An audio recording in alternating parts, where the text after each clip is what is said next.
আসসালামু আলাইকুম রহমতুল্লাহি ওবরকাতুহ। সম্মানিত দর্শক, আমাদের রাজনীতিতে সাম্প্রতিক সময়ে কতগুলো উল্লেখযোগ্য ঘটনা ঘটে গেছে। গোপালগঞ্জে এনসিপির সমাবেশকে কেন্দ্র করে সেখানে প্রায় যুদ্ধাবস্থা, এবং এনসিপির নেতৃবৃন্দ গোপালগঞ্জে গিয়ে যে বিরূপ পরিস্থিতির মধ্যে পড়েছেন, তার প্রেক্ষিতে তাদের যে পরবর্তী অনুষ্ঠানগুলো, বিশেষ করে কক্সবাজারে অপ্রীতিকর যে ঘটনা শুরু হলো, এটা কোন পর্যায়ে গিয়ে থামে বলা যাচ্ছে না। ইতিমধ্যে গোপালগঞ্জের ঘটনাকে কেন্দ্র করে এনসিপি নেতাদের একটি যে কথাবার্তার অডিও রেকর্ড ভাইরাল হয়ে পড়েছে, এবং গোপালগঞ্জে সে যারা নিহত হয়েছেন তাদেরকে কারা খুন করলো বা গুলি করলো, তারা কিভাবে মরলো, তাদের রাজনৈতিক পরিচয় কি, এবং সেখানে এখনো 144 ধারা বলবৎ রয়েছে। এর আগে এখানে কারফিউ ছিল, এবং সেই ঘটনাকে কেন্দ্র করে আওয়ামী লীগ হরতাল ডেকেছে, এবং হরতালকে সফল করার জন্য সেই পুরনো নিয়ম অনুযায়ী বেশ কয়েকটি বাস তারা আগুন ধরিয়ে দিয়েছে, বা কে বা কার আগুন ধরিয়ে দিয়েছে, এবং এর প্রেক্ষিতে অনেক জায়গাতে বিচ্ছিন্নভাবে হরতাল পালিত হয়েছে, আবার অনেক জায়গাতে হরতালের ন্যূনতম নামগন্ধ পর্যন্ত নেই। এটি হলো বাস্তবতা। হরতালকে উপলক্ষ করে নিষিদ্ধ ঘোষিত ছাত্রলীগ, তারপরে যুবলীগ এবং অন্যান্য অঙ্গ সংগঠন তারা সারা বাংলাদেশে মিছিল করেছে, মিটিং করেছে, এবং আমাদের মতো যারা রাজনৈতিক বিশ্লেষক রয়েছেন, আলোচক রয়েছেন, রাজনীতিবিদরা রয়েছেন, তারা এই গত কয়েকদিনে বাংলাদেশে ঘটে যাওয়া ঘটনাপুঞ্জি নিয়ে যত আলোচনা করছেন, সব আলোচনায় ঘুরে ফিরে একটা কথা আওয়ামী লীগ, একটা কথা শেখ হাসিনা। তো শেখ হাসিনা, যারা আওয়ামী লীগের যারা লোকজন, তারা তাকে আপা ডাকেন, আর আওয়ামী লীগ যারা বিরোধী লোকজন রয়েছেন, তারা এই আওয়ামী লীগ নেতাদের মুখে আপা আপা ডাক, এটাকে ঠাট্টা করে আপা ডাকেন। তাহলে আপা যে শব্দটি, এটির দুটো অর্থ রয়েছে বাংলাদেশে। একটা হলো সম্মান এবং মর্যাদা, ভালোবাসা, আনুগত্যের একটা প্রতীক, যেটা আওয়ামী লীগের নেতাকর্মীরা তাদের সভানেত্রীর প্রতি প্রদর্শন করেন। আর দ্বিতীয়ত, আওয়ামী বিরোধী শক্তি যারা আছে তারা ঠাট্টা করে বলেন, ওই যে তোদের আপা, তোদের ছেড়ে চলে গেছে, তোরা সবাই মরে যাচ্ছিস, মামলা খাচ্ছিস, মোকদ্দমা খাচ্ছিস, লাথি গুঁতো, তোদের জীবন তছনছ হয়ে যাচ্ছে, আর আপা ওখানে গিয়ে রাজনৈতিক মেহমান হয়ে সেই রাজার হালে রাজস্বিক ভোগবিলাস তিনি করছেন, আর ওখানে বসে বসে মাঝে মাঝে বক্তৃতা দিয়ে, বিবৃতি দিয়ে, কথা বলে তোদের জীবনকে একেবারে শেষ করে দিয়েছে। আর কতকাল তোরা আপার আশায় থাকবি? আপা আর আসবে না, আপা আর বাংলাদেশে কোনোদিন আসবে না, সম্ভব না। এখন আপা বাংলাদেশে আসবেন নাকি আসবেন না, এটি নিয়ে আলোচনা করব। আর দ্বিতীয়ত, আপার যে দল, যে দলের তিনি সভানেত্রী, আওয়ামী লীগ, সে আওয়ামী লীগ বাংলাদেশের রাজনীতিতে থাকবে কি থাকবে না, এটি নিয়ে আলোচনা করব। এই বিষয়গুলো বোঝার জন্য গত কয়েকদিনে আপনি যদি রাজনীতির মেরুকরণ দেখেন, সেখানে স্পষ্টভাবে দেখবেন যে বাংলাদেশের ধর্মীয় যে সংগঠনগুলো রয়েছে, মোরালেস সবাই একটি ছাতার তলে ঐক্যবদ্ধ হয়ে গেছে। দু একটি রাজনৈতিক দল বিচ্ছিন্নভাবে আলাদা আছে, কেউ কেউ বিএনপির সঙ্গে সম্পর্ক বজায় রাখছে, কিন্তু তলে তলে সবাই জামাতের নেতৃত্বে মোটামুটি ঐক্যবদ্ধ হয়ে গেছে। এবং পুরো এই যে ইসলামিক ফোর্স বা শক্তিটি, তাদের মধ্যমণি হয়ে নয়, ঠিক একেবারে সম্মুখ সারিতে, যাকে বলা হয় একটা গাড়ির সামনে যে ইঞ্জিন থাকে, সেই ইঞ্জিন রূপে, বা একটা গাড়ির সামনে যেভাবে ঘোড়া থাকে, ঠিক সেইভাবে হর্স পাওয়ার রূপে বা ইঞ্জিন পাওয়ার রূপে এনসিপির যে তরুণ নেতৃবৃন্দ, তারা সারা বাংলাদেশ চষে বেড়াচ্ছে, এবং তাদের যে অনুষ্ঠানগুলো হচ্ছে বিভিন্ন জায়গাতে, গোপালগঞ্জের বিচ্ছিন্ন ঘটনা আর কক্সবাজারের ঘটনা বাদ দিলে সব জায়গাতে আপনারা দেখতে পাবেন যে গত 11 মাসে যে সফলতা তারা দেখাতে পারেনি, সেই সফলতা তারা দেখাচ্ছে। অর্থাৎ সেখানে লোকজন হুমড়ি খেয়ে পড়ছে, আর ছাত্রনেতারা সেখানে খুবই বলিষ্ঠ ভাষায় কথা বলছে, বিএনপিকে সমালোচনা করছে, আওয়ামী লীগ অর্থাৎ ফ্যাসিবাদ তাদের 14 গোষ্ঠী ধুয়ে দিচ্ছে। এর মধ্যে যে কথা শোনা যাচ্ছিল যে সেনাবাহিনীর সঙ্গে ডক্টর মোহাম্মদ ইউনূসের যে দূরত্ব, সেই দূরত্ব বাড়ছে, কিন্তু সম্প্রতি দেখা গেল যে ডক্টর মোহাম্মদ ইউনূস ক্যান্টনমেন্টে গিয়েছেন এবং একটি অনুষ্ঠানে সেনাবাহিনীর ঊর্ধ্বতন কর্মকর্তাদের সঙ্গে তিনি বৈঠক করেছেন বা ছবি তুলেছেন।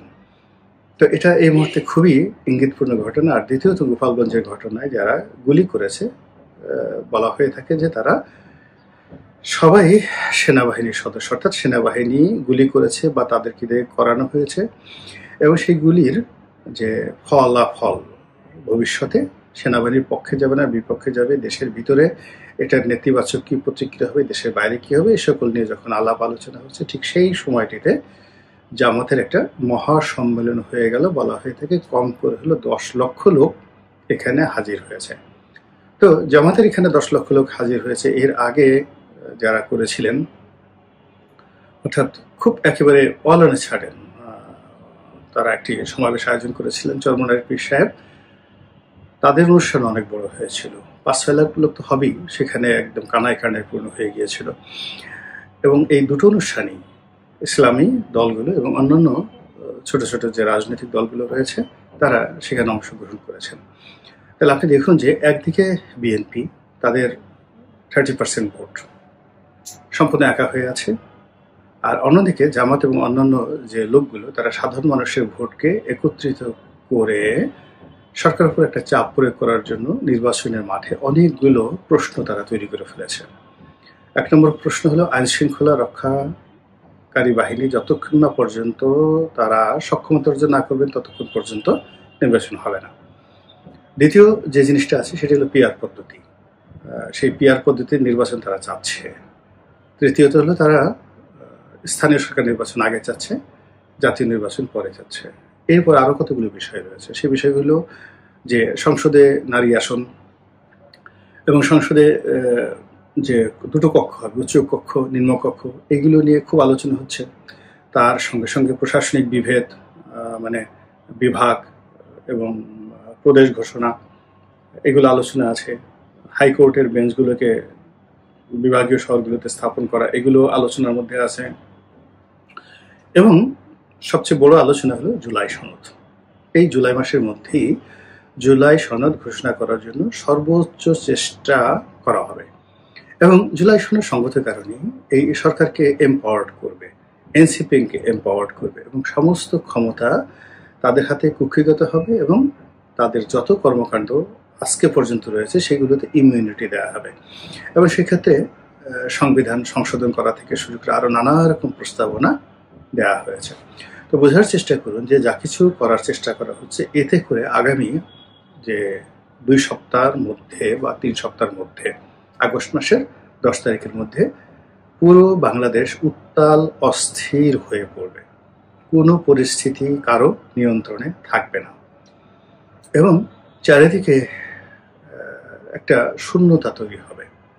সেই শূন্যতা অলমোস্ট সারা বাংলাদেশের যে ভোটের বাজার, সেই ভোটের বাজারকে ছিন্ন বিচ্ছিন্ন করে দেবে। প্রথমত আওয়ামী লীগের যে 35% ভোট রয়েছে, তার সহযোগীদেরকে নিয়ে এই ভোটের সংখ্যা আরো অনেক বেশি। বিএনপিরও 30, তারা যখন বিরোধী দলে ছিল, এখন যেহেতু তারা নির্বাচনে জয়ী হওয়ার একটা সম্ভাবনা পৌঁছে গেছে, এই জন্য তাদের ভোট 5% বেড়ে গেছে। আওয়ামী লীগের ভোট 5% ধরে নেন কমে গেছে, তাহলে আওয়ামী লীগের ভোট 35 থেকে 30-এ নেমে এসেছে, আর এদের ভোট 30 থেকে 35-এ চলে এসেছে। এটি সাধারণত এই দুটো দলে আমরা ভোটের সমীকরণ 1991 থেকে আজ অবধি দেখে আসছি।